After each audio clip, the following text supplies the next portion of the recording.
Ngasi aikoina leiriba Manipur hairiba state Union of India ki state ama oina leiriba mafam asi aduki matik yam liraba civilization amagi makha chacharakpa charon churol oina leirakpa mafam amani haiba sidi khudingmakna loina makhangna de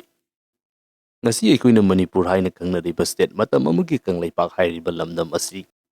chahi lising kayagi oiba Puwari asi aiba record oina chacharon kumbabada maiklana iramli masida sunatana madudagi hena liba matam singdagi leirakle haibagi oiba jinhaigi oiba wari kaya ama amasung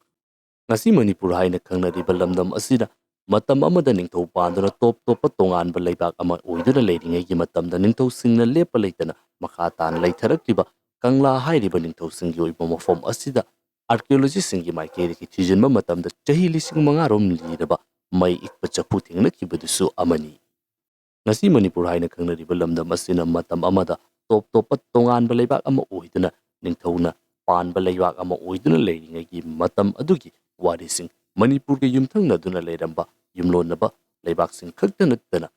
matam amada numit taba leitre hairiba British asina malem sinba thungna makoigi oiba colony sandorakpa matamda aduki matik yamna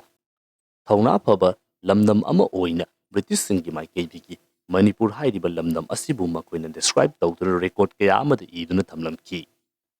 ngasi Manipur haina khangnariba lamdam asigi oina yamna maru oiba Puwari ki Tangkak ama haiba taragadi chahi taret khontakpagi oiba matam asidani chahi taret khontakpagi oiba matam asida awasingi maikeirigi Manipur ki oiriba lamdam asibu lausinduna aduki matik yamna awa phibam amada leiki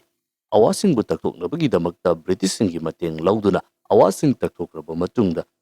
British singi maikeirigi amuk Manipur hairiba lamdam asima lausinduna makhoigi makhada chahi kya ama leirakibani British amasung Manipur ki oina leiramba matam adugi ningthau amasung lanmisingki maikeirigi thengnakiba lanphamsingi wari kaya ama ngasi aikoina tari athauba singi oiba numit kaya ama pangthokli matang asida yaki maikeirigi hangjaningbu wahang amakak thoraki madudi British hairiba kangbu asi Europe tagi lakpa kuchu ngauba miyoi kangbu singni Manipur ki oina leiramba matam adugi ningthau singi maikeirigi lan thengnaduna isagi oiba iroiba asi kannabagidamakta honakiba adu Europe tagi lakpa British lanmi singani British singna chatkraba matungda Manipur hairiba lamdam asina country ama oina ihanana ningtamba fanglaba matungda ngasi aikoina India haina khangnariba country asidi kona ningtamba fanglibani madugi mamangda Manipur hairiba mafom asidi tonganba country ama oina constitution leiduna leiramlaba mafom amakhakni matam khara ningtamba country ama oina leiramlaba matungda 21st September 1949 da Manipur hairiba lamdam asi Union of India gi manungda chalakki aikoina tajabada Manipur hairiba lamdam asina India da chankraba matungda Manipur ki ningtamba kanjanabagi damakta British lanmisinga thengnakiba lanphamsing aduda thawai katkraba athauba singi oiba numit aduga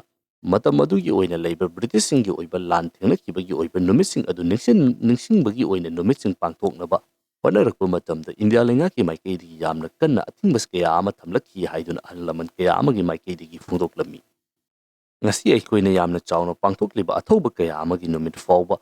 matam madugi oina leiramba Manipur ki oiba state lengak amasung central lengak aniki yamna kanna muknaduna pangthokiba kaya amasu lei haiduna politicians singi maikeidigi su adumak phungdoknaba lei matang asida hangjaningba wahang ama haiba taragadi Manipur haiduna ngasi leiriba India ki state ama oina leiriba lamdam asigi oina British singa thengnakiba lanpham adu ningsingnabagi damakta athauba singi oiba numit adu pangthoknabagi damakta honaba matamda India ki marakta soknakiba lanpham su nattaba adugi damakta Karigidamakta India lengaki maikeidigi matam aduda yaramdribano karigidamakta athingmasing adu thamlamlibano haibo wahang asini